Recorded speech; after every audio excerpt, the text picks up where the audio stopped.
In the golden evening light of Paris, the tennis world stood still to pay tribute to a legend, Rafael Nadal. The stadium was draped in emotion, in history, in legacy. Every seat on court Philippe Chatrier was filled, every heartbeat synchronized with a singular purpose, to say thank you to a man who redefined greatness on clay. Rafael Nadal stood under the Parisian sky, surrounded by the echoes of the past, memories of his unmatched 14 Roland Garros titles dancing in the air like fine red dust.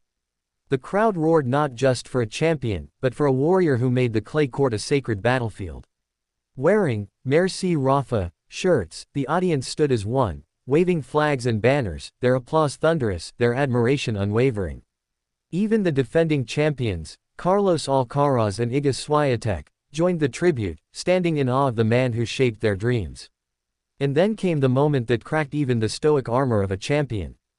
Federer, Djokovic, Murray, icons in their own right, but here not as rivals, as brothers in arms. The four titans of tennis. Each one etched into history, but united in that moment for one reason: Rafael Nadal. Roger Federer walked onto the court with a smile, nostalgia in his eyes. The man who had fought Nadal in some of the greatest matches ever played. Their rivalry was not war, it was poetry. Grace against grit, art against force, respect against respect. Novak Djokovic stood tall, a current gladiator still fighting battles, yet pausing to honor a fellow warrior. His presence on court symbolized the constant challenge Nadal overcame year after year. Their duels were chess matches of intensity and endurance. Andy Murray, who'd traveled just for this, offered words of warmth and reflection. He too had felt the fire of Nadal's relentless pursuit of perfection. He too had pushed and been pushed. The plaque unveiled on court Philippe Chatrier gleamed, immortalizing Nadal's name where it belonged, in stone, on clay, in eternity. And then came the video. A cinematic journey through time. From his first Grand Slam victory to the tears in his last Roland Garros match. From the sleeveless shirts and long hair to the powerful forehands and unmatched footwork. Nadal watched, his eyes misty, his heart open. "I didn't know, but I imagined they would come," he said of his three legendary guests. The agendas of people sometimes are difficult. But of course, they knew that they were going to make the day very special. He smiled, a little embarrassed, perhaps, by the grandness of it all. But deeply grateful. Novak is playing here, so it's easier. But Andy and Roger coming meant a lot to me. They represent a very important part of my tennis career. And indeed they do. Together, these four had carved an era so dominant, so relentless, that tennis will forever be measured in their shadows. In some ways, we pushed each other to the limits. That's the truth, Nadal admitted. No four athletes have reshaped a sport like they did. When one faltered, the other three surged forward. When one rose, the others reached higher.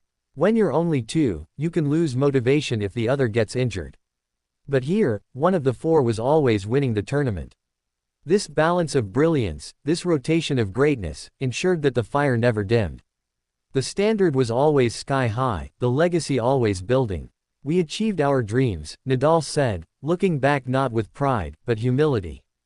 Probably because of that kind of rivalry, we raised the numbers of tennis history to the next level. And that's the mark of a true legend. Not just to chase greatness, but to drag the entire sport toward it. That helps the next generation to try to improve them, he said, nodding toward Alcaraz, Swiatek, and others watching from the sidelines. "I'm sure that's going to happen." He believes in them. Because he knows what it means to chase, to fight, to fall and rise again. Nadal ended his career representing Spain in the Davis Cup. A fitting finale for someone who never played for himself alone, but for country, for fans, for honor. With his name now etched permanently onto Roland Garros' sacred ground, he stood there, not just as a champion, but as a monument. "I never thought about becoming one of the best players of all time," he confessed. "I just worried about trying to improve every single day." That mindset, of humility, of hard work, of heart, is why this wasn't just a farewell. It was a coronation. And as the sun set over court Philippe Chatrier, casting long shadows across the clay, the cheers rose once more. For Rafa. For the king of clay. For the